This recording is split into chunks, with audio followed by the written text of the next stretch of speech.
Hello বন্ধুরা, আশা করি সকলে ভালো আছেন। আমি বাসমতি চাল 3 কাপ মতন বাসমতি চাল নিয়ে নিয়েছি একটা পাত্রের ভেতরে।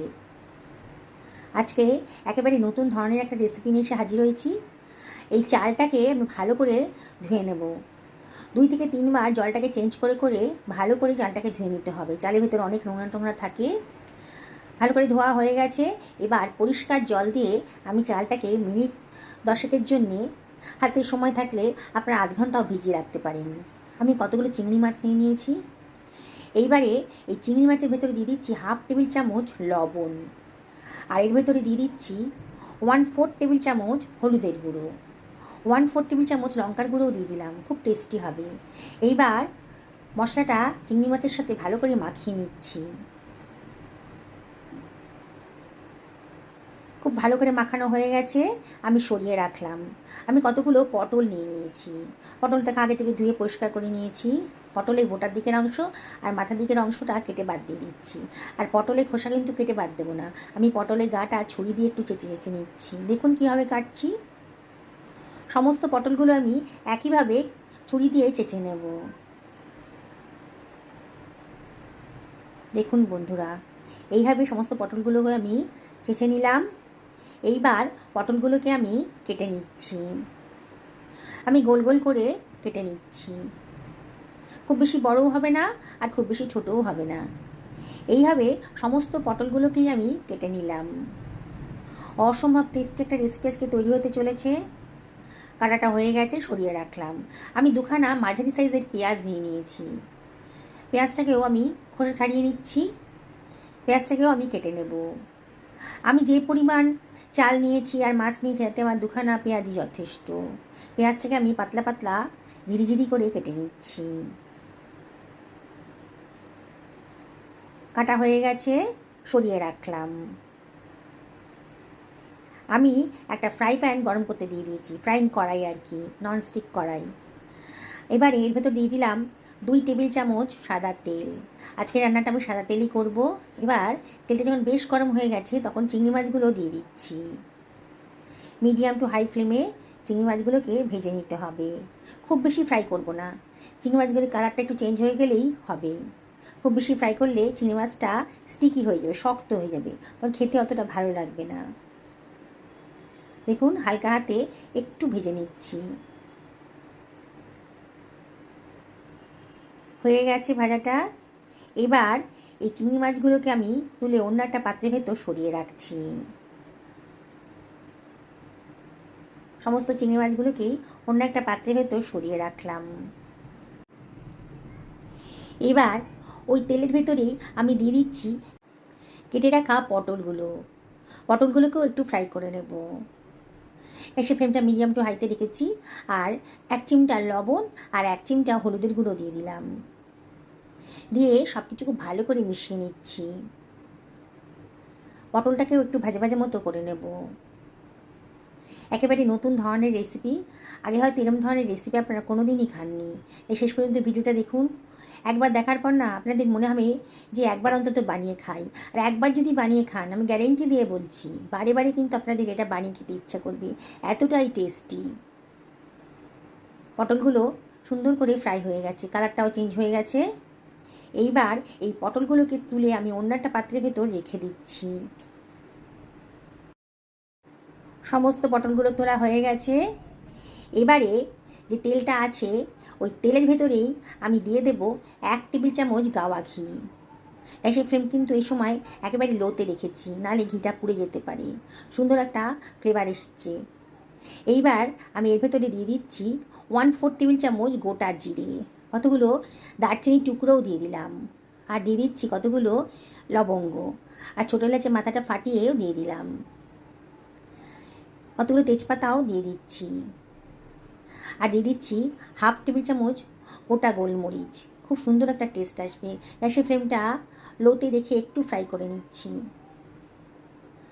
30 থেকে 40 সেকেন্ডের ভেতরেই কিন্তু দারুণ সুন্দর একটা গন্ধ বেরোতে শুরু করবে। এইবারে বোঝা যাবে যে মশলাটা ভাজা হয়ে গেছে। এইবারে কেটে রাখা পেঁয়াজ কুচোনোটা দিয়ে দিতে হবে। দিয়ে গ্যাসের ফ্লেমটা মিডিয়াম টু হাইতে রেখে পেঁয়াজটাকে একটু ভাজা ভাজা মতো করে নিচ্ছি। মাঝে মাঝে একটু নাড়াচাড়া করে দিতে হবে, নাহলে কিন্তু পেঁয়াজটা পুড়ে যেতে পারে। দেখুন আস্তে আস্তে কিন্তু পেঁয়াজের কালারটা চেঞ্জ হয়ে গেছে। এবার এর ভিতরে আমি দিয়ে দিচ্ছি 1 টেবিল চামচ মতন আদা রসুন বাটা। একটা টমেটোকে কুচি করে কেটে রেখেছিলাম, সেই টমেটো দিয়ে দিলাম। এবার এর ভিতরে আমি দিয়ে দিচ্ছি 1 টেবিল চামচ পরিমাণ লবণ। এবার সব কিছু ভালো করে মিশিয়ে নিচ্ছি। গ্যাসের ফ্লেমটা মিডিয়াম টু হাইতে রেখেছি, আর মাঝে মাঝে একটু নাড়াচাড়া করে দিতে হবে।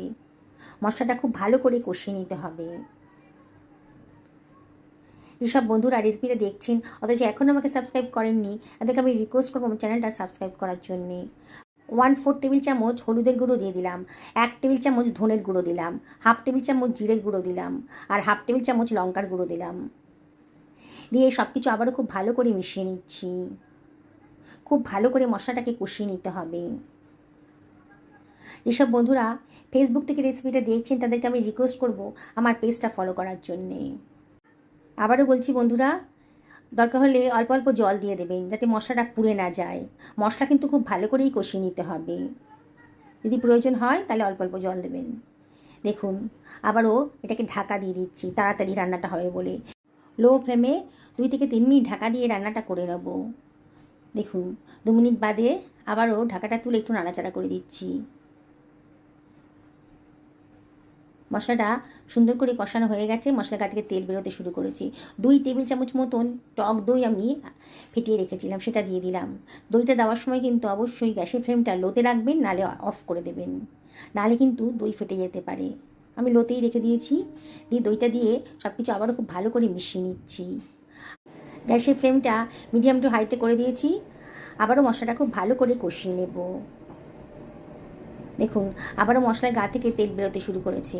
এবার বোঝা যাচ্ছে মশলাটা খুব ভালো করেই কষানো হয়ে গেছে। কালারটাও চেঞ্জ হয়ে গেছে। এইবারে আমি জল ঝরিয়ে রাখা বাসমতি চালটা এর ভেতরে দিয়ে দিচ্ছি। পুরো চালটাই আমি দিয়ে দেব। অসম্ভব টেস্টি রেসিপি আজকে তৈরি হয়ে যাচ্ছে। বাড়িতে অতিথি আসলে কোনো অসুবিধা নেই, এই রেসিপিটা বানিয়ে দিন, দেখবেন সবাই আঙুল না প্লেট চেটে খাচ্ছেন। আর সবাই আপনাকে জিজ্ঞেস করবে যে আপনি কীভাবে বানিয়েছেন এত টেস্টি রেসিপি। এবার হালকা হাতে আমি সব কিছু ভালো করে মিশিয়ে নেব। চালটা ভেজানো ছিল, খুব জোরে জোরে নাড়াচাড়া করলে কিন্তু চালগুলো ভেঙে যাবে, তাই খুব হালকা হাতে সব কিছু মিশিয়ে নিতে হবে। 1 থেকে 1.5 মিনিট এইভাবে চালটাকে আমি একটু ভাজা ভাজা মতো করে নেব। দেখুন বন্ধুরা আস্তে আস্তে চালের কালারটাও কিন্তু চেঞ্জ হয়ে গেছে। মশলাটার সাথে চালটা খুব ভালো করে মিশে গেছে। এবার আমি এর ভেতর দিয়ে দিচ্ছি উষ্ণ গরম জল। আমি 3 গ্লাস বাসমতি চাল নিয়েছি, তাই 6 গ্লাস আমি গরম জল দিয়ে দিলাম। জলের মাপটা ঠিক রাখবেন, যে পরিমাণ চাল নেবেন তার ঠিক তার ডবল পরিমাণ জলটা নেবেন, তাহলে একেবারে ঝরঝরে রেসিপিটা তৈরি হয়ে যাবে দেখবেন। এবার ঢাকা দিয়ে এটাকে আমি মিনিট 5-6 হাই ফ্লেমে রান্না করে নেব। যদি ঢাকনার মধ্যে কোনো হোল থাকে সেটাকে বন্ধ করে দেবেন, তাহলে ভেপারটা পুরোপুরি ভেতরে যাবে। আমি 4 থেকে 5 মিনিট বাদে ঢাকাটা তুলে দিয়েছি। দেখুন এইবারে আমি আলতো হাতে সব কিছু ভালো করে মিশিয়ে নিচ্ছি। একটু নাড়াচাড়া করে দিলাম। এবারে এর ভেতরে আমি দিয়ে দিচ্ছি 1/2 টেবিল চামচ মতন লবণ। মুখে দিয়ে দেখলাম যে লবণটা একটু কম লাগছিল। 2 টেবিল চামচ মতো চিনিও দিয়ে দিলাম। চিনিটা অপশনাল, তবে দিলে পারে কিন্তু রান্নার টেস্টটা খুব সুন্দর আসবে। আবারও হালকা হাতে এগুলো সব মিশিয়ে নিচ্ছি। খুব হালকা হাতে করতে হবে, মানে ধীরে ধীরে করতে হবে আর কি, নাহলে কিন্তু চালগুলো ভেঙে গেলে দেখতে ভালো লাগবে না। দেখুন সব কিছু খুব ভালো করে মেশানো হয়ে গেছে। গ্যাসের ফ্লেম কিন্তু আমি লোতেই রেখেছি এই সময়। এবার ভেজে রাখা পটলটা আমি এর ভেতরে দিয়ে দিচ্ছি। আবারও আলতো হাতে ভালো করে মিশিয়ে নিচ্ছি। খুবই টেস্টি রেসিপি তৈরি হতে চলেছে। যাকে খাওয়াবেন গ্যারেন্টি দিয়ে বলছি সে কিন্তু রেসিপি জানতেই চাইবে, আর আবারও রিকোয়েস্ট করবে আপনাকে এটা বানিয়ে খাওয়ানোর জন্যে, এতটাই টেস্টি হবে। এবার ভেজে রাখা চিংড়ি মাছগুলো আমি দিয়ে দিচ্ছি। দিয়ে আবারও আলতো হাতে সব কিছু ভালো করে মিশিয়ে নিচ্ছি। আগেই বলেছি বন্ধুরা গ্যাসের ফ্লেমটা কিন্তু আমি একেবারে লোতে রেখেছি এই সময়ে। একদিন আমার মতন করে এইভাবে বানিয়ে খাওয়ান, দেখবেন পরিবারের লোক কিন্তু দারুণ খুশি হয়ে যাবে। এবারে আমি কতগুলো চিড়ে রাখা কাঁচা লঙ্কা দিয়ে দিলাম, যদি কেউ ঝাল পছন্দ করেন তাহলে দেবেন। হাফ টেবিল চামচ গরম মশলার গুঁড়োও দিয়ে দিলাম, খুব সুন্দর খেতে লাগবে, গন্ধটাও খুব সুন্দর বেরোবে। এবারে আমি এর ভেতরে দিয়ে দিচ্ছি কিছুটা কসুরি মেথি, দারুণ সুন্দর টেস্ট আসবে। এবারে আমি এর ভেতরে দিয়ে দিচ্ছি 1 টেবিল চামচ মতন গাওয়া ঘি। ঘিটাও অপশনাল, পছন্দ হলে দেবেন, দিলে পরে কিন্তু দারুণ সুন্দর একটা টেস্ট আসবে। আবারও সব হালকা হাতে মিশিয়ে নিচ্ছি। দেখুন বন্ধুরা, কত ঝটপট কত সুন্দর একটা রেসিপি তৈরি হয়ে গেল। বাড়িতে হঠাৎ করে অতিথি আসলে আমরা চিন্তায় পড়ে যাই, এই রেসিপিটা বানিয়ে দেন না, দেখবেন তারা দারুণ খুশি হয়ে যাবে। রোববারের স্পেশাল মেনুতেও এটা বানাতে পারেন, যে কোনো দিন দুপুরের লাঞ্চে কিংবা রাতে ডিনারেও এটা বানিয়ে ফেলতে পারেন, এতটাই টেস্টি। আর বানানোটা কতটাই সোজা। ঢাকা দিয়ে মিনিট 10 একেবারে লো ফ্লেমে রান্না করে নেব।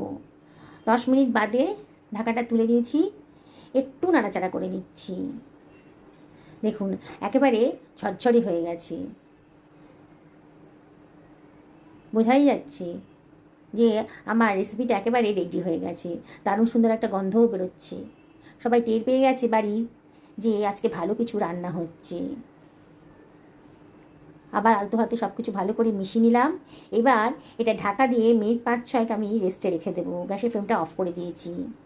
5 মিনিট বাদে দেখুন বন্ধুরা কতটা লোভনীয় হয়েছে। এখন কিন্তু যথেষ্ট গরম আছে, আর কতটা ঝরঝরে হয়েছে দেখুন।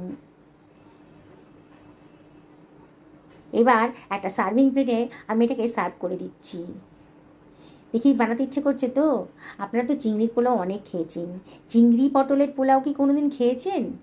তাহলে একদিন আমার মতন করে এভাবে বানিয়ে ফেলুন, দেখবেন পরিবারের ছোট থেকে বড় সবাই কিন্তু দারুণ মজা করে খাচ্ছে। আর অতিথিরাও কিন্তু জিজ্ঞেস করবে আপনাকে যে এত সুন্দর একটা রেসিপি আপনি কীভাবে বানিয়েছেন। দেখুন কতটা লোভনীয় হয়েছে। কি বানাতে ইচ্ছে করছে তো? তাহলে আর দেরি করবেন না। বাজারে তো প্রচুর চিংড়ি মাছ সবসময় পাওয়া যায়, একটু চিংড়ি মাছ নিয়ে এসে আর পটল নিয়ে এসে বানিয়ে ফেলুন এই অসাধারণ টেস্টি পটল চিংড়ির পোলাও। দেখুন বন্ধুরা, দেখেই খেতে ইচ্ছে করছে। আর কতটা ঝরঝরে হয়েছে দেখুন, আমি চামচ দিয়ে দেখাচ্ছি আপনাদেরকে কতটা ঝরঝরে হয়েছে। একদিন আমার মতন করে বানিয়ে ফেলুন, পরিবারের সকলকে খাওয়ান, নিজেও খান, সবাই দারুণ মজা করে খাবে। কত টেস্টি রেসিপি কত অল্প সময়ের ভেতর তৈরি হয়ে গেল। সকলে ভালো থাকুন এই কামনা করে ভিডিওটা শেষ করলাম। নমস্কার নেবেন।